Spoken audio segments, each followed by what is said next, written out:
ٹھیک ہے، پاکستان میں تو ٹھیک ہے ان کی بہت زیادہ ویلیو کنسیڈر کی جاتی ہے، ان کو تو بلایا بھی نہیں جاتا. جب کہا جاتا ہے کہ ڈونلڈ لو کو بلا لیا جائے تو ان کو بلایا بھی نہیں جاتا کہ جناب سیفر کے معاملے پہ کیا بات ڈیٹیل ان سے کوئی تفصیلی نہیں لی جاتی.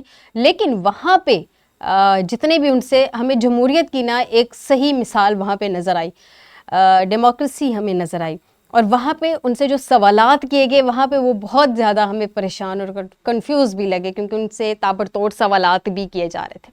انہوں نے اسد مجید کے حوالے سے بات کرتے ہوئے کہا کہ اسد مجید جو ہے انہوں نے بھی کہا ہے کہ جی ایسی کوئی بات نہیں ہوئی ہے. تو اس پہ تحریک انصاف جناب وہ کہہ رہی ہے کہ اسد مجید کا بیان دوبارہ ریکارڈ کروا لیا جائے. اب ناظرین، اب بیان ریکارڈ ہوتا ہے نہیں ہوتا یہ تو بات کی بات ہے، ہزاروں خواہشیں ایسی کہ ہر خواہش پہ دم نکلے. یعنی کہ تحریک انصاف مطالبات تو بہت زیادہ ہی کر رہی ہے، لیکن یہ مطالبات پورے ہوتے ہیں نہیں ہوتا ہے اس پہ کچھ نہیں کہا جا سکتا. ناظرین، یہ سارے معاملات ہیں، ان سب پہ بات کریں گے، اور ملک کی جو ایک بیانیہ ایک ملک کا ہوتا ہے اس پہ بھی بات کریں گے کہ بیانیہ ملک کا کیا ہے، کیا بیانیہ لے کے چل رہے ہیں، اس سب پہ بات کریں گے ناظرین. لیکن پاکستان کو بینگ اے نیشن اپنے بیانیے کو آگے کس طرح سے لے کے جانا ہے، انٹرنیشنل لیول پہ اس کی ایکسیپٹنس کیسے کروانی ہے، سب پہ بھی بات کرتے ہیں. ہمیں جوائن کیا ہے میاں سیف الرحمان صاحب ہیں، سینئر اینالسٹ ہیں. بہت شکریہ سیف صاحب ہمیں جوائن کرنے کے لیے. السلام علیکم سیف صاحب. جی بڑھیا نائک. سیف صاحب، سب سے پہلے تو ڈونلڈ لو کے حوالے سے تھوڑی سی ڈسکشن کر لیتے ہیں. جی بڑے انہماک سے ہم لوگ کل سن رہے تھے. پہلے تو ایک چیز کا جو مجھے وہاں پہ احساس ہوا کہ ہم پاکستان میں ان کی اتنی ویلیو ہے کہ ان سے کوئی سوال نہیں کر سکتا. کہا گیا کہ جی ڈونلڈ لو کو بلایا جائے، جناب باجوہ کو بلایا جائے، تو وہ بات دب گئی. لیکن وہاں پہ جہاں پہ ہم نے ڈیموکریسی کل اعلیٰ معیار کی ڈیموکریسی کل ہم نے دیکھی، وہاں سے ان پہ تابڑ توڑ سوالات ہو رہے تھے اور ایسا لگ رہا تھا کہ اب ڈونلڈ لو وہاں پہ کنفیوز ہو گئے ہیں. تو اس پہ کیا کہیں گے؟ نہیں دیکھیں، وہ تو جو سوال جواب ہوتے ہیں نا جی، اس کو ایک لحاظ کی آپ انویسٹیگیشن ہی کہہ سکتے ہیں نا، انٹروگیشن کہہ سکتے ہیں کہ جی آپ کسی بھی زاویے سے کوئی بات پوچھ سکتے ہیں. پھر لیکن ہمارے تو یہاں پہ کسی بھی زاویے سے کوئی بھی سوال کرنے کی اس طرح سے کھلی اجازت نہیں ہے نا. یہاں تو آوے کا آواز بگڑا ہوا ہے، یہاں کی تو بات ہی نہ کریں. تو چونکہ پھر سوال جواب جب اس طرح کے ہوں گے تو پھر ظاہر ہے کہ اس میں تو دیکھیں انہوں نے بڑی شکوک و شبہات کا بھی اظہار کیا کئی کانگریس مین نے کہ جی آپ یہ کیسے کہتے ہیں، یہ کیسے کہتے ہیں، آپ جب اسسٹنٹ سیکرٹری آف اسٹیٹ ہیں جنوبی ایشیا کے، تو کیا آپ کہتے ہیں کہ جی ہمارا پاکستان پارٹنر ہے، تو پارٹنر کے ملک کے اندر جو معاملات ہو رہے ہیں وہاں کوئی حقوق جو انسانی وہ تو نہیں پامال ہو رہے، اس کے بارے میں آپ نے کیا اقدامات کیے، اس طرح کے بڑے سوالات کیے گئے ہیں. اور یہ اچھی بات بھی ہے کہ اگر ویسے تو ہمارے عمران خان کہتے ہیں امریکہ ہمارا ماما لگتا ہے، ہم بھی کہتے ہیں کہ وہ ہمارے بارے سوال کرے، لیکن اگر کوئی سوال ہماری بہتری کے لیے ہے تو وہ ہمارے لیے تو اچھی بات ہے، نیک سکون ہے. اچھا، ایسا لگا جیسے انہوں نے کل دونوں سائیڈز رکھ لی، انہوں نے الیکشن پہ تحفظات بھی رکھ لیے جس سے تحریک انصاف بھی خوش ہو گئی، اور انہوں نے سائفر کو ریجیکٹ بھی کر دیا جس سے حکومت بھی خوش ہو گئی. نہیں دیکھیں، یہ جو سائفر کا معاملہ ہے نا، دیکھیں اس میں ایک پی ٹی آئی کے ایک بڑے اہم رہنما رہے ہیں. ویسے لوگ ان کو پی ٹی آئی کا رہنما مانتے نہیں ہیں، لیکن وہ اب بھی کہتے ہیں کہ میں اس میں ہوں. وہ خورشید قصوری صاحب ہیں، سابق وزیر خارجہ. میں اور پاکستان کے کچھ ٹاپ کے 7-8 ایڈیٹرز ان کے ساتھ تقریباً ماہانہ ایک میٹنگ بھی کرتے ہیں. اس ایک میٹنگ میں جب یہ سائفر کا نیا سلسلہ آیا تھا تو پھر ہم نے ان سے بات کی تھی. اس میں کچھ سفیر رینک کے بھی لوگ تھے. انہوں نے کہا جی اس سے بھی بڑے بڑے سائفر آتے ہیں، ہمیں لیکس بھی آتی ہیں جو ہماری ایمبیسیز ہمیں بھیجتی ہیں کہ جی ہمیں باہر کے ملکوں کے سفارتکار یہ باتیں بتاتے ہیں، کچھ انڈیا دیتے ہیں. تو اس حوالے سے انہوں نے کہا جی اس سے بڑے بڑے سائفر آئے ہیں، جس سے اس سے بڑی بڑی سازشوں کے حوالے سے، جس پہ ہم باقاعدہ ناظم الامور ان ملکوں کے ہائی کمشنر اور ایمبیسڈرز کو بلا کے اس سے بڑی بڑی دھمکیاں تک دے رہے تھے. تو یہ معاملہ جو ہے دیکھیں جو ہوتی ہے نا کہ سازش، امریکہ کو ایک طرف کو پسند بھی کرتے ہیں، یہ ہمارا سب کا آدمی ہے including Imran Khan and all others, اور ایک طرف ہم ان سے نفرت بھی کرتے ہیں. کبھی ہمارے حق میں کوئی بات آ جائے تو ہم کہتے ہیں امریکہ جیسا ملک ہی نہیں ہے، کبھی پھر ہم کہتے ہیں امریکہ بہت برا ہے، پھر 2 منٹ کے بعد ہم کہتے ہیں بہت اچھا ہے. لیکن دیکھیں امریکہ ایک عالمی سامراجی طاقت ہے، اور اس سامراجی طاقت کے حوالے سے اس کی سوچ بھی، ذہنیت بھی سامراجی ہے. وہ پاکستان جیسے ممالک اور جو خطے میں ممالک جہاں اس کے انٹرسٹ ہیں، دفاعی انٹرسٹ ہیں، اسٹریٹجک انٹرسٹ ہیں، ان کے حوالے سے وہ بہت زیادہ یہاں پہ مداخلت بھی کرتا ہے. یہ کوئی شک والی بات ہی نہیں ہے. اور یہ مداخلتیں آپ نہیں، گزشتہ ذوالفقار علی بھٹو کے تو لوگ کہتے ہیں جی ان کی شہادت جو ہے، ان کا جو قتل ہے وہ بھی امریکہ کی وہاں پہ ہوا. یہاں تو صرف ایک بندہ جیل میں گیا نا وہ تو قتل تک کر دیے گئے, یعنی کہ شہید کر دیے گئے اور ان کو پھانسی تک دے دی گئی. تو یہ مجھے یاد ہے میں نے ان کی ذوالفقار علی بھٹو صاحب کی ایک تقریر بھی سنی تھی, ریکارڈڈ تھی بعد میں ان کی ڈیٹیل, جس میں انہوں نے سفید ہاتھی کا ذکر کیا تھا. سفید ہاتھی امریکن ریپبلکن کا شاید ان کا نشان ہے. نہیں, انہوں نے عمران خان نے تو صرف باتیں کی ہے نا, وہ بھی HBO کو کہا کہ اڈے والی بات تو ابھی آنے والے وقت میں ہونی تھی نا. ان کے نیشنل سیکورٹی ایڈوائزر ہمیں 4 دن پہلے ملے تھے عمران خان کے, ڈاکٹر موحد یوسف, جن کو مسلح افواج کی بھی مکمل سپورٹ حاصل ہے, انہیں کے سربراہ ان کے ماتحت کام کرتے تھے. ہم نے انہیں یہ گورنر ہاؤس میں سوال کیا تھا, ہم کو 8-9 ایڈیٹر تھے. اڈوں کی بات, ان کا جی اڈوں کی بات سرے سے ہوئی نہیں, یہ بات ریکارڈ پہ آ چکی ہوئی ہے. اور ان کے پاس دیکھیں, ان کے پاس ڈیگو گارسیا میں کہاں انڈین اوشن میں, آپ کے خلیجی ممالک میں ان کے پاس اڈے موجود ہیں اور ٹھیک ٹھاک بھرپور ایئر کرافٹ کیریئرز ہیں, ڈسٹرائرز ہیں, سب کچھ ہے. لیکن جب وہ لینے پہ آتے ہیں نا تو وہ لے بھی لیتے ہیں کچھ نہ کچھ, یہ ہم کرتے ہیں. لیکن ذوالفقار علی بھٹو نے تو باقاعدہ ان کے ساتھ عملاً ایسے ایکشن کیے تھے نا. ان کی مخالفت میں اسلامک بلاک بنانے کی کوشش کی, ان کی مخالفت میں ایٹم بم بنایا, امریکہ کی مخالفت میں روس سے اسٹیل مل بنائی, اتنا بڑا پروجیکٹ. امریکہ کی مخالفت میں انہوں نے کہا جی oil as a weapon use کرو, عربز کو کہا, یعنی کہ بڑے بڑے اقدام کیے تھے. لیکن صاحب کل ہم نے جو ڈونلڈ لو کی وہاں پہ دیکھی ہے, ساری اسٹیٹمنٹ سنی ہے, اس سے ایسے لگا کہ جیسے ہر ایک اسٹیٹ کا ایک بیانیہ ہوتا ہے جس کو انٹرنیشنل لیول پہ سیل کیا جاتا ہے. ایسے لگا جیسے پاکستان کا شاید بیانیہ نہیں ہے, یا انٹرنیشنل لیول پہ اس کے بیانیے کو ایکسیپٹ نہیں کیا جا رہا. آپ کو کیا لگتا ہے کوئی پاکستان کا بیانیہ ہے؟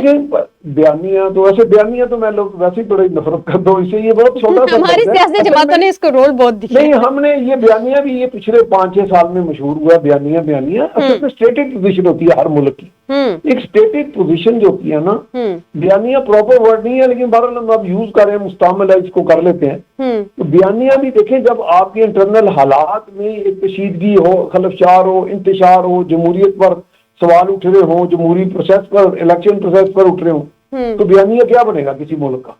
پھر آپ کمزور فوٹنگ پہ ہوں گے, اقتصادی طور پہ آپ کمزور ہیں, آپ کبھی IMF سے بھیک مانگ رہے ہیں. یعنی کہ ہمیں ایک سپیس تلاش کرنے کی ضرورت ہے اپنے بیانیے کو بنانے کے لیے, یا اس کو آگے انٹرنیشنل لیول پہ سیل کرنے کے لیے. جی بالکل, بیانیہ بنتا بھی ہے, صرف ہم گفتگو سے نہیں کر سکتے کہ جی ایبسولوٹلی ناٹ سے نہیں کر سکتے, ہم ایبسولوٹلی یس سے بھی نہیں کر سکتے.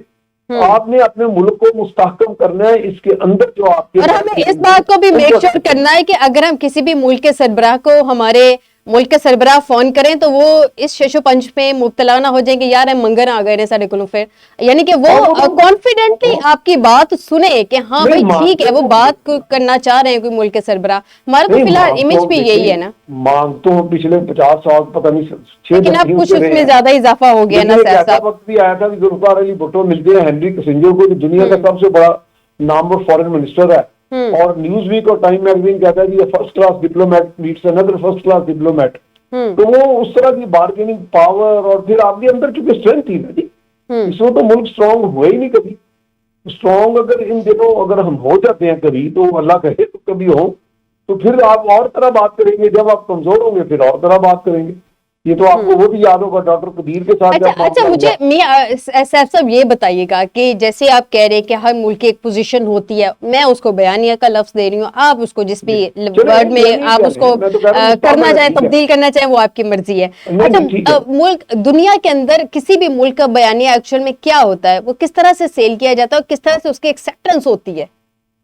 نہیں دیکھیں, جو آپ کی ڈپلومیٹک کور ہوتی ہے ان کی بغیر تربیت ہوتی ہے. ان کو یہ بتایا جاتا ہے کہ کون سے ملک کے ساتھ ہمارا ماضی کیسا رہا, کون سے ملک سے ہمیں آگے کیا توقع ہوتا ہے, ان ممالک کی ہم سے کیا توقع ہوتا ہے, پھر ہم نے اس میں ڈپلومیٹکلی کس طرح پلے کرنا ہے, کس طرح معاملات کو ہینڈل کرنا ہے کہ ہمارے انٹرسٹ بھی واچ ہو جائیں, اس ملک کی بھی ہم سے جو توقع ہوتے ہیں وہ پوری ہو جائیں. لیکن کچھ ایسے معاملات بھی ہیں, جیسے امریکہ ہے, وہ چونکہ کبھی نہ خوش ہونے والا ملک ہے, کیونکہ وہ سپر پاور ہے, وہ ہمیشہ ڈکٹیٹ کرتا ہے ایسے ممالک کو جو کمزور ہیں. لیکن دیکھیں ایک معاملے میں وہ ناکام رہا. امریکہ نے کئی مرتبہ کوشش کی کہ پاکستان کا جو جوہری پروگرام ہے, ایٹمی پروگرام, وہ کمپرومائز ہو جائے, کبھی بھی نہیں ہوا. یعنی کوئی بھی حکومت آئی, بھلے وہ فوجی تھی, بھلے وہ غیر فوجی تھی, سویلین تھی, مقبول تھی, غیر مقبول تھی, سب حکومتوں نے اس کا یعنی اس کو سپورٹ اسٹرینتھن کیا ہمارے نیوکلیئر پروگرام کو. اسی طرح کبھی نہ کبھی آپ کے کوئی انٹرسٹ کہیں ہوتے ہیں. آپ دیکھیں نا سی پیک میں جو خود امبیسڈر ڈونلڈ بلوم جو ہے, امریکہ کے, انہوں نے بھی تحفظات کا اظہار کیا میرے ساتھ خود دو بدو گفتگو میں, لیکن پاکستان نے سی پیک کو بڑے اچھے طریقے سے آگے تک لے گئے. ہاں پچھلے گزشتہ 3-4 سال میں اس سی پیک کو بہت سلو ٹریک میں ڈال دیا گیا تھا, جس کی وجہ سے چین کے جو لوگ یا چین کے سفارتکار, یا چین میں خود بھی 5 مرتبہ جا چکا ہوں, وہ ہم سے کوئی ہلکا سا اس میں ناراضگی کا اظہار بھی کرتے ہیں کہ جب ہم آپ کے اسٹیٹ کے ساتھ کام کرتے ہیں تو پھر آپ کے ہاں ہی سے آوازیں اٹھتی ہیں, تو جو ہمارے ساتھ جی صاحب, یہ تو آپ نے اس پہ تو اپنا موقف دیا. مجھے یہ بتا دیجیے گا کہ جو ایکچوئل میں پوائنٹ جس پہ آنا چاہ رہی ہوں یا جس پوائنٹ پہ میں کھیلنا چاہ رہی ہوں, ٹھیک ہے, اسٹیٹ کا جو بیانیہ ہے, میں بیسیکلی یہ جاننا چاہ رہی ہوں ابھی آپ سے کہ بیانیہ بناتا کون ہے؟ پولیٹیشینز بناتے ہیں, ریاست پاکستان بناتی ہے, سیاستدان بناتے ہیں, بزنس کمیونٹی نے بنانا ہے, یا ایسپیکٹس نے بنانا ہے, ایسپیکٹس کمیونٹی نے بنانا ہے, کس نے بنانا ہے یہ بیانیہ؟ اسٹیٹ مخدوبہ ہے تمام اسٹیک ہولڈرز کا. دیکھا جائے تو یہ تو ہم غلط کرتے ہیں نا, اسٹیٹ ہم کہہ دیتے ہیں جی اسٹیبلشمنٹ کو. اسٹیبلشمنٹ بھی بتاتے خود کوئی لفظ نہیں ہے کہ جس کو کہیں جی صرف نہیں, میں نے تو اسٹیبلشمنٹ کا نام نہیں لیا, میں نے تو ریاست پاکستان کا نام لیا. آپ نہیں کہہ رہی, میں کہہ رہا ہوں ہمارے ملک میں یہ بات بن گئی ہے کہ میں اسٹیبلشمنٹ میں بزنس مین کو بھی گنتا ہوں, میں اسٹیبلشمنٹ میں ہر اس طاقتور حلقے کو گنتا ہوں جو میٹر کرتے ہیں, جن کا رسوخ ہے معاشرے میں, وہ بڑے اوپینین لیڈرز ہیں, آپ کے بڑے میڈیا کے ہاؤسز ہیں وہ بھی شامل ہیں. اس ریاست میں تمام لوگوں کا مل کے جو بڑے میجر اسٹیک ہولڈرز ہوتے ہیں, جس میں میڈیا, عسکری قوتیں, آپ کے تجارت بڑی, سب مل کر جو ان کا ایک اپنی انٹرسٹ ہوتے ہیں, ان پر مبنی آپ کا ایک بنتا ہے اسٹیٹڈ پوزیشن. وہ اسٹیٹڈ پوزیشن جو ہوتی ہے اس کو پروجیکٹ کرتا ہے آپ کا فورن آفس. لیکن ہمارے ہاں فورن آفس کی جو ٹریک ہسٹری ہے, ٹریک ریکارڈ ہے, اس میں فورن آفس میں ہماری اسٹیبلشمنٹ یعنی ہماری عسکری اداروں کا ایک بہت بڑا انپٹ ہمیشہ شامل ہے. یعنی کہ سیف صاحب, اگر ہم شارٹلی یہ کہیں کہ یہ جو ابھی اکنالج نہیں کیا جا رہا پاکستان کے بیانی کو انٹرنیشنل لیول پہ, اس پہ بڑی غلطی ہماری ایکچوئل میں فورن آفس کی ہے. بالکل, فورن آفس کی تو کمزوری ہوگی تو آپ کا بیانیہ نہیں ایکسیپٹ ہوگا نا. لیکن اس وقت ہم جب اسٹرگل کرتے ہیں تو اسٹرگل تو یہی کرنا ہے نا کہ ہم اپنے آپ کو سسٹم کی غلطی بھی کہا جا سکتا ہے اس کو. جی, فورن آفس کے ساتھ سسٹم کی غلطی بھی کہا جا سکتا ہے. فورن آفس میں دیکھیں جی کیریئر ڈپلومیٹس ہیں, میں نے وہی تو کہا کہ کیریئر ڈپلومیٹ جب اپنے ایمانداری سے کام کرے اور حکومتوں کو اپنا ان پٹ دیں اوپر ہماری جو پولیٹیکل ایگزیکٹوز ہے. دیکھیں پولیٹیکل ایگزیکٹو جب جاتے ہیں, مثلا پرائم منسٹر جاتے ہیں قومی متحدہ, میں بھی ایک مرتبہ گیا تھا اس وقت کے پرائم منسٹر کے ساتھ, یہ موجودہ نہیں تھے جو آج سے 6-7 سال پہلے کی بات. تو وہاں پہ میں نے دیکھا کہ سارے ملکوں کے پرائم منسٹر اور ہیڈز آف اسٹیٹ آئے ہوتے ہیں, وہ کبھی بھی اپنی مرضی سے, ہاں ذوالفقار علی بھٹو کو نکال دیں, وہ ایک ایکسیپشنل فگر تھے, وہ کبھی بھی اپنی گفتگو اپنے انداز میں نہیں کرتے. ان کو باقاعدہ بیٹھ کے جو ان کے ساتھ پوری ٹیم ہوتی ہے, فورن منسٹر, ان کے یونائٹڈ نیشن کے اندر موجود ایمبیسڈر, تو سارے مل کے ان کو باقاعدہ بتاتے ہیں کہ یہ بات کرنے والی ہے, یہ بات نہیں کرنے والی. وہ جیسے بچے کو پڑھایا نہیں جاتا اس طرح پڑھاتے ہیں. یہ نہیں ہوتا کہ پرائم منسٹر یا ہیڈ آف اسٹیٹ کوئی بچہ ہیومن ڈیولپمنٹ کی بھی ضرورت ہے نا ہمارے ملک میں, خیر بہت ہی چیزوں کی ضرورت ہے. وہ پڑھا کے بھیجتے ہیں. ہمارے کچھ لیڈر وہاں جاتے ہیں, وہ اپنے چونکہ ان کو مزہ آ رہا سن کے کہ مجھے ہزاروں لاکھوں لوگ سن رہے ہیں, وہ مزے لے رہے ہوتے ہیں وہاں. تو وہ یہ چیزیں نہیں, آپ بھارت کے بھی میں نے سنے ہیں وہاں پہ جا کے, میں نے اسپیچز وہاں سنی ہے نا اقوام متحدہ میں. ویسے تو وہاں ایک بالکل بے حسی سی پائی جاتی ہے, ایک میس قسم کی انسینسٹیوٹی, لیکن اس میں اگر آپ بات تو کریں ٹھیک ہے, لیکن بات کے ساتھ ساتھ ملک کو اسٹرینتھن بھی تو کرنا ہے نا جی ہم نے. بہت ضرورت ہے. اگر ہیومن ڈیولپمنٹ انڈیکس کے حوالے سے بات کریں تو اس کے اوپر سری لنکا جو ہے 78ویں نمبر پر ہے اور ہم 164ویں نمبر پر ہیں سیف صاحب, اور دونوں ہی ساؤتھ ایشیا کا حصہ ہیں. ہاں جی بالکل, ہم نے کام ہی نہیں کیا اس کے لیے, اس پہ کام ہی نہیں ہوا. یہاں تو وہی ہوا, بندر بانٹ ہوگی, اوپر سے بیٹھے اشرافیہ آ گئی, اشرافیہ مذہبی اور بڑی سے بڑی ہوتی گئی, لوگ نیچے سے نیچے چلتے گئے. یعنی کہ بندر بانٹ کا سلسلہ تو ابھی بھی جاری ہے نا ہمارے ملک میں, اگر دیکھ لیں تو وہ جاری ہے, کہیں رکا نہیں ہے. آپ کو لگتا ہے یہ بندر بانٹ کا سلسلہ کہیں رکے گا؟ آج شہباز شریف صاحب سے چاروں وزرائے اعلیٰ نے ملاقات کی ہے, اتفاق کیا ہے کہ جی بہتری سے چلیں گے معاملات. آپ کو لگتا ہے یہ چاروں وزرائے اعلیٰ بشمول وزیر اعظم صاحب بہتری سے ایک ساتھ چل سکیں گے, بھائی چارے کے ساتھ, پیار محبت کے ساتھ, بھائی بھائی بن کے؟ میرا خیال ہے اس کے علاوہ راستہ بھی کوئی نہیں. اگر نہیں چلیں گے تو سب کا نقصان ہے, سب کا, جو مقبول ہے ان کا بھی, جو غیر مقبول ہے ان کا بھی, جو دھاندلی چاہیں ان کا بھی, جو دھاندلی کیا شور کر رہے ہیں ان کا بھی. آپ کو کیا لگتا ہے یہ بیٹھے ہیں, ان کو بٹھایا گیا ہے؟ نہیں, بٹھایا تو گیا ویسے, اس میں تو کوئی شک نہیں, لیکن شکر ہے کہ چلے بعض کا تو یہ بھی ہوتا ہے نا, یہ لینڈر کا کام کرے گا نا, اگر کوئی بٹایا گیا تو شاید بیٹھنا بھی شروع کر دیں, ان کو عادت پڑ جائے اکٹھے بیٹھنے کی, ریئلائزیشن ہو جائے, احساس ہو جائے کہ جی ہمارا اور کوئی چارہ ہی نہیں ہے اس کے علاوہ, اور چارہ ہے بھی نہیں. اتنا تو ہم سمجھ جائیں, اتنے میچور اب ہو چکے ہیں یہ لوگ, کیا وہ محسوس کر رہے ہیں. ہم نے یہ دیکھا کس طرح کی آوازیں اٹھتی رہی ہیں پہلے ایک دوسرے کے خلاف, اب وہ بھی محسوس کر رہے ہیں کہ ہم نے چلنا کیسے. مثلا اگر رنڈا پور صاحب کو دیکھیں, ٹھیک ہے وہ دھمکیاں وہ بھی دے رہے ہیں, جائز بھی دے رہے ہوں گے, ان کے ساتھ بھی زیادتیاں ہو رہی ہیں, لیکن اب انہوں نے جب وفاق سے پیسے لینے ہیں, حق ان کا حق ہے, یہ کوئی شک نہیں. بیسیکلی سیف صاحب یہ تحریک انصاف نے پی ایم ایل این سے, پیپلز پارٹی سے سیکھ لیا ہے گڈ کاپ بیڈ کاپ کی سیاست. اب یہ گڈ کاپ بیڈ کاپ کی سیاست کر رہے ہیں. صوبہ چلانا ہے, وفاق سے فنڈ چاہیے, وفاق کی ان کو مدد چاہیے, تو وہ گڈ کاپ وہاں پہ ہے. اب باقی جو اپوزیشن ہے پنجاب کے حوالے سے, وفاق کے حوالے سے, وہاں پہ بیڈ کاپ چل رہی ہے. وہاں پہ وہ کہہ رہے ہیں ہم نے چلنے نہیں دینی یہ حکومت.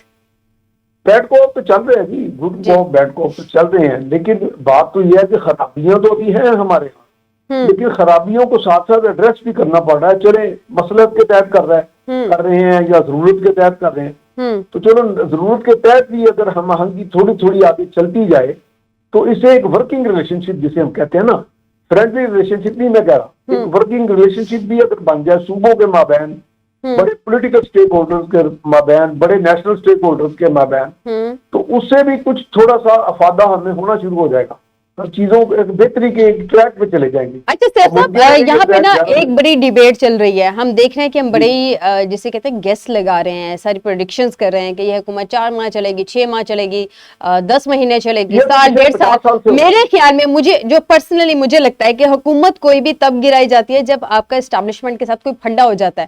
یہاں پہ اگر ہوتے بڑے میاں صاحب تو ہم ایکسپیکٹ کر سکتے تھے کہ 1.5 سے 2 سال میں حکومت بیٹھ جائے گی, کیونکہ ان کا ہمیشہ سے پھنڈا رہا. اب ہے چھوٹے میاں صاحب, یعنی کہ آنکھ کا تارا, انہوں نے تو جو ان کو کہنا ہے انہوں نے تو جی اس پہ یس کہہ دینا ہے. تو اس کا مطلب یہ ہے کہ پھر ان کا مسئلہ کیا ہوگا, کیوں گرے گی یہ حکومت؟ نہیں وہی بات ہے, یہاں پہ گرانے والا بھی کوئی انٹرسٹ ہے, کسی کو انٹرسٹ نہیں ہے ان کے گرانے میں. اصل میں تو یہی بات ہے, اسٹیبلشمنٹ والی بات بھی آپ نے صحیح کی, لیکن اسٹیبلشمنٹ تو کسی کی سگی ہوتی ہی نہیں ہے, نہ اسٹیبلشمنٹ سگی ہوتی ہے نہ بیوروکریسی ہوتی ہے. لیکن جب پھڈا پڑ جاتا ہے, ایشوز ہو جاتے ہیں, ایک دوسرے کے ایک پیج پھٹ جاتا ہے, اس کے بعد ایشوز آ جاتے ہیں اور ان کو اتار دیا جاتا ہے. ابھی تو ون پیج پہ چل رہا ہے. اسٹیبلشمنٹ کا تارا تھے, وہ تو خود کہتے تھے مجھے یہ ہوگا, ہم جانتے ہیں کون کون لانے والے ہیں, ٹھیک ہے وہاں میں پاپولر تھے, لیکن اسٹیبلشمنٹ کا تارا بن کے وہ تارا گرا بھی دیا گیا. تو بات تو وہی آ گئی نا کہ ہمارا اسٹیبلشمنٹ نہ سگی ہوتی ہے نہ بیوروکریسی. لیکن انہوں نے اناؤنس نہیں کیا تھا نا, انہوں نے تو اناؤنس کر دیا کہ میں آنکھ کا تارا ہوں. یہ تو چیزیں چلتی رہتی ہیں, کوئی اناؤنس کر دے, کون اناؤنس کرتے, بات ہوئی. یعنی کہ آپ کو بھی لگتا ہے کہ یہ سسٹم چل پڑے گا, یہ گرے گا نہیں ہے؟ 5 سال حکومت خیر ابھی تک تو کسی نے پوری نہیں کی ہے. اگر فرق کرے وہ پرسوں گر جاتا ہے تو اسے کیا ہو جائے گا, کچھ بھی نہیں, ملک کا تو کچھ بھی نہیں بنتا نا ابھی. ایک سسٹم جو بھی آئے, ٹوٹا پجا آئے, جیسے بھی آئے, اب اس کو چلنا چاہیے, اس کو ٹارگٹ دیے جائے. جی دیکھیں یہ ٹارگٹ آپ اچیو کریں تو اوکے, اگر ٹارگٹ نہیں اچیو ہو رہے تو خسمان کھاؤ. پھر وہ طاقت تو آپ کے پاس موجود ہے ان کو ہٹانے کی, وہ تو چل جاتی ہے, وہ کرشمہ چل جاتا ہے. موجودہ صورتحال میں ہم متحمل ایگزیکٹلی نہیں ہے کہ کسی بھی قسم کے کلیش میں جا سکے یا کسی بھی بالکل ہم بالکل اس چیز کا متحمل نہیں ہے. لہٰذا وہ جو بات چل رہی تھی سب کو مل بیٹھ کے چلنا چاہیے, تو وہ پھر انہوں نے چاروں صوبوں کو بٹھا لیا, ساری تقریباً سیاسی جماعتیں تو ان کے ساتھ ہو گئی. 23 مارچ کو جو کہا جا رہا ہے تحریک انصاف جلسہ کرے گی, اس کے بارے میں کیا کہیں گے؟ ہو جائے گا ان کا جلسہ, کرنے دیا جائے گا؟ لیکن وہ جو باتیں ہو رہی, کچھ باتیں کہیں بھی نہیں جا سکتی نا. کچھ باتیں ہمیں کچھ ایسے لوگ کہہ رہے ہیں کہ جی جو تحریک انصاف کے اندر کچھ بڑے اہم عہدیدار جو ہیں ان کے بھی اسٹیبلشمنٹ کے ساتھ دوستیاں ہیں. اچھا, تو پھر آگے آپ خود ہی فیصلہ کر لیں کہ ایک طرف کہا جاتا ہے, یہ بھی ایک ٹیکٹکس ہوتے ہیں کہ جی جلسے بھی کرتے جائیں, اندروں امن بھی رکھو, کام بھی کری جاؤ, ورکنگ ریلیشن شپ بھی رکھو. ہم دیکھیں گے جب آپ ہمارا گھوڑا نمبر 2 ہے, گھوڑا نمبر 1 ہے, 1 کو 2 پہ کرنا ہے, 2 کو 1 پہ کرنا ہے, کب کرنا ہے. اچھا ایک شارٹی مجھے ایک اور سوال ہے, اس کا آنسر کر دیجئے گا سیف صاحب. اقتدار کی کرسی سے لے کے جیلوں کے قالین تک کہہ لیجئے, جیلوں کی چٹائی تک کہہ لیجئے, کیا کبھی یہ دائروں کا سفر ختم ہوگا ہمارے ملک میں؟ یہ تو ہمارے ملک میں ابھی تک نہیں ختم ہوا. ویسے آنے والے وقت میں آپ کیا کہیں گے, چٹائی پہ تو ویسے کوئی بھی نہیں سوتا. اچھا, سارے بڑے اس لیے میں نے بیچ میں تھوڑا سا نا سافٹ ٹچ قالین کا بھی دے دیا, اب اس کو جس بھی اینگل میں آپ لے لیں. میں نے خود اٹک جیل میں بند رہا ہوں, میں ایک ملٹری ڈکٹیٹر سے لڑ کے, میں نے دیکھی ہوئی ہیں ساری چیزیں. یہ جیل میں رہنا جو ہوتا ہے نا, وہ کوئی اتنی بڑی بہادری نہیں ہوتی, وہ وقت خود ہی گزر جاتا ہے.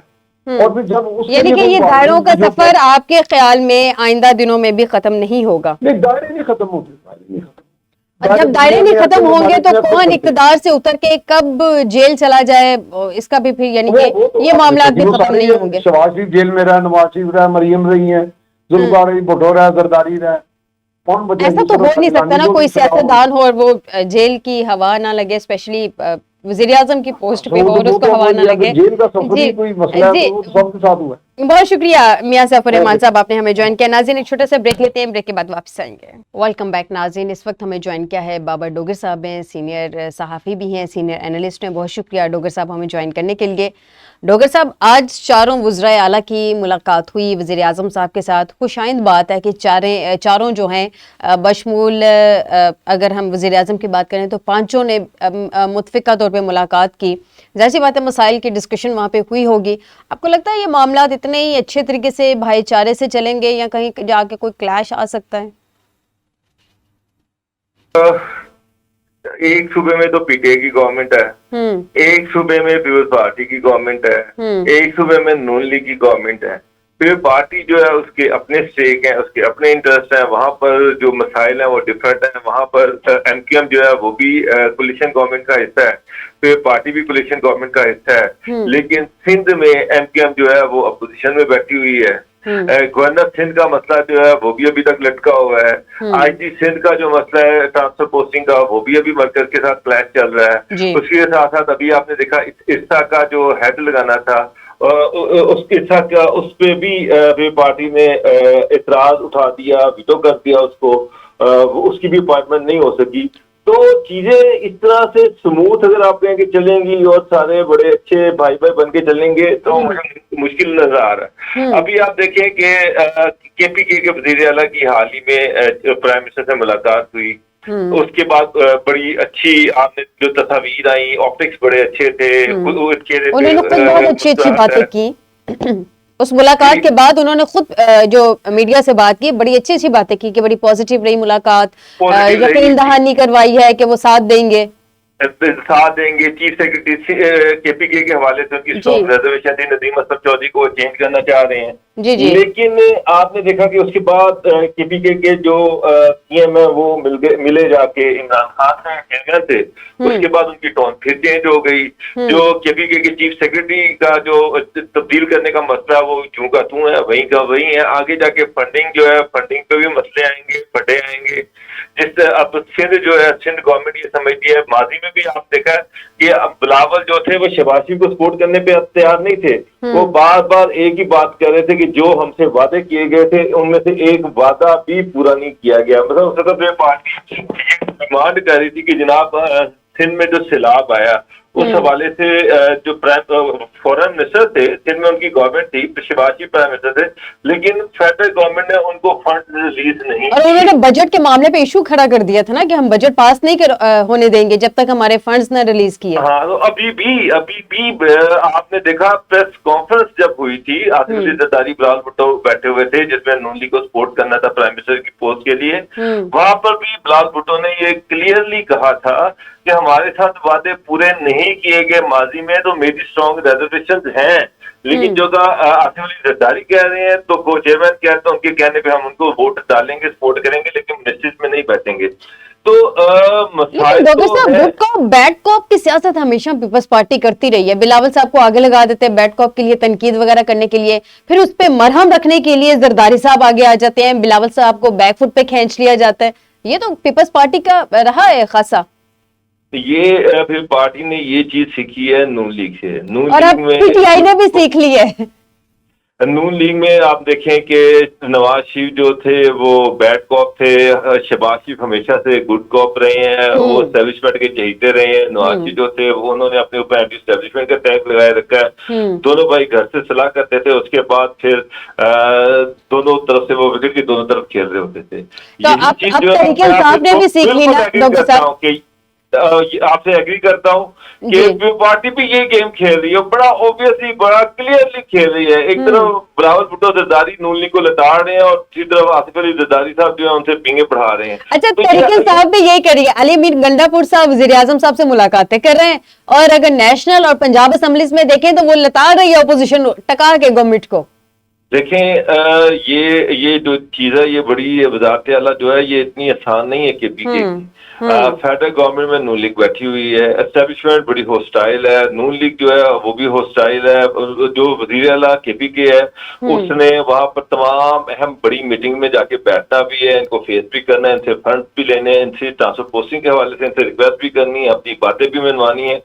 آنکھیں دکھا کے یہ ساری چیزیں نہیں ہو سکیں گی, پاسبل نہیں ہے, ممکن نہیں ہے. بھی مار رہے ہیں نا, وہ کہہ رہے ہیں کہ جو کرپشن کرتا ہے یا جو آپ سے مانگتا ہے اس طرح کی باتیں کرتا ہے, اینٹ مار دیں, سر پھاڑ دیں اس کا. اس طرح تو پھر پورے صوبے میں کے سارے افسر جو ہے وہ تو ہاسپٹل میں چلے جائیں گے, وہ تو سارے بند ہو جائیں گے. تو ایک دفعہ چلے صفائی تو ہو جائے گی ڈاکٹر صاحب, ایک دفعہ صفائی ہو جائے گی. لیکن مسئلہ یہ ہے کہ کنڈی صاحب نے آج بڑا اہم پوائنٹ کھڑا کر دیا ہے. وہ کہہ رہے ہیں کہ یہ جو وزیر اعلیٰ کے پی نے مشورہ دیا ہے, اگر وزیر اعلیٰ کے پی خود کرپشن میں ملوث پائے گئے تو ان کے سر پہ اینٹ کون مارے گا؟ ان کے سر پہ سر جو بھی انہوں نے تو کہا جو بھی سامنے آیا وہ اس کو اس کے سر پہ اینٹ مارتا ہے, ان کے سر پہ بھی کوئی اینٹ مار دے گا. اصل ایشو یہ نہیں ہوتا, اس طرح سے نہیں ہوتا. یہاں پہ ضروری نہیں ہے لوگوں بہت سے لوگوں کے ناجائز کام بھی ہوتے ہیں وہ کروانے جاتے ہیں. جب وہ نہیں ہوتے تو کوئی بھی کرپشن کا الزام لگا کے کسی کا بھی سر پھاڑ سکتا ہے. آپ کا انسٹیٹیوشنز آپ نے مضبوط کرنے ہیں, گورنمنٹ کا کام ہوتا ہے انسٹیٹیوشنز کو مضبوط کرنا, انسٹیٹیوشنل چیک کو مضبوط کرنا, ان کو سزائیں ملیں. وہاں پہ آپ لا ایسے بنا دیں کہ جو کرپشن کرے. جب سب سے بڑی بات یہ ہے کہ جو آفیسر لگانے ان کی ریپوٹیشن کو دیکھ کے لگایا جائے. اگر یہ تو نہیں ہے کہ آپ یہ تو چوائس وزیر اعلیٰ کے پاس ہے کہ وہ چیف سیکرٹری ایماندار لگائے, وہ آئی جی ایماندار لگائے, وہ اپنا پرنسپل سیکرٹری ایماندار لگائے, وہ سیکرٹری ایماندار لگائے. تو جب آپ ایماندار لوگ لگائیں گے تو ایک چیز یاد رکھیے گا, جو بندہ ایماندار ہوگا, جو کرپشن کو نو کہے گا, وہ پھر وزیر اعلیٰ کا بھی 2 نمبر کام نہیں کرے گا. یہ نہیں ہو سکتا کہ علی امین گنڈا پور اور ان کے منسٹر, ان کے رشتہ داروں کے سارے 2 نمبر کام ہوتے رہیں اور باقی جو ہے لوگوں کے نہ ہو, ان کے نہ ہو. تو یہ بالکل اگر رول ہو تو پھر ڈاکٹر صاحب سب کے لیے ایک جیسا ہی ہونا چاہیے, چاہے پھر کوئی وزارت اعلیٰ کے منصب پہ ہے. اب جو بندہ اتنا تگڑا ہے کہ وہ کرپشن کو نو کہے گا تو وہ پھر علی امین گنڈا پور کے بھی 2 نمبر کام کو نو کہے گا. ٹھیک ہو گیا, گنڈا پور کو ذہن میں رکھنا پڑے گا. ڈاکٹر صاحب ایک آخری سوال آپ سے. سر سی ایم پنجاب جو ہیں کافی ہمیں متحرک نظر آ رہی ہیں, بہت زیادہ ایکٹیو ہیں, بہت زیادہ ایسا لگ رہا ہے کہ ان میں کچھ لگن ہے کچھ کام کرنے کی. لیکن پرابلم یہ ہے کہ اس ساتھ میں آپٹکس بھی ہیں, لوگ تنقید بھی کر رہے ہیں, وہ کہنے کہ دکھاوا زیادہ کر رہی ہیں, کیمرے پہلے آگے ہوتے ہیں بعد میں وہ پہنچتی ہیں جگہ پہ. تو آپ کو لگتا ہے کہ یہ آپٹکس سے کام چل جائے گا یا پریکٹیکلی صرف یہ کہہ دینا کہ یہ کر رہے ہیں وہ کر رہے ہیں, نیم پلیٹیں لگا دینی وہاں پہ یا تختے لگا دینے, یہ اس سب سے کام چل جائے گا؟ یا پریکٹیکلی جب تک ڈیلیور نہیں کریں گے نون لیگ کی گورنمنٹ نہیں بچے گی یا نون لیگ کی اگلی سیاست نہیں بچے گی؟ جتنے مرضی آپٹکس کر لیں, جتنے مرضی اس طرح کے یہ جو انہوں نے پہلے سے مینوورڈ قسم کے یہ جو اسٹیج قسم کے یہ جو چیزیں ہوتی ہیں, کبھی اسکول چلی گئیں, کبھی کسی کے گھر چلی گئیں, کبھی کسی بلڈنگ آفس میں چلی گئیں, اس سے تنقید ہی ہو رہی ہے. دیکھیں انہوں نے کہا کہ جناب 30 ارب روپے کے یہ لوگوں میں رمضان کے پیکج جو ہیں وہ بانٹ رہی ہیں, لیکن انہوں نے کہا تھا کہ لوگوں کے گھروں تک پہنچیں گے. لیکن دیکھنے میں آ رہا ہے کہ لوگ بیچارے ابھی بھی سڑکوں پر ذلیل ہو رہے ہیں, یوٹیلیٹی اسٹور کے پاس لائنیں لگی ہوئی ہیں, کہیں ٹرکوں پر بانٹے جا رہے ہیں. اچھا ویسے آج میں نے بھی آفس آتے ہوئے ڈاکٹر صاحب یہی دیکھا ہے, آفس کے قریب ہم نے بھی ایک ٹرک تھا, وہیں پہ یہی رمضان پیکج والا تھیلے تھے اور وہ دے رہے تھے, میاں صاحب کی تصویر تھی اس کے اوپر اور وہ لوگ لائنوں میں لگے ہوئے تھے, اپنا شناختی کارڈ دے رہے تھے, وہ اس کو ویریفائی کر رہے تھے اور پھر وہاں پہ گھروں میں. تو آج میں نے بھی دیکھا ٹرک وہاں پہ لگا ہوا تھا. اس کا مطلب یہ ہے کہ مریم اپنی ریٹ مینٹین نہیں کر سکی صوبے میں, ان کی بیوروکریسی نے ان کے احکامات کو ہوا میں اڑا دیا. جتنا انہوں نے زور لگایا تھا کہ لوگ غریب آدمی کی عزت نفس جو ہے اس کو مجروح نہیں ہونا چاہیے, ان کے گھر پہ دیں گے. دیکھیں یہ کوئی احسان تو نہیں کر رہی ہے, لوگوں کے پیسے ہیں,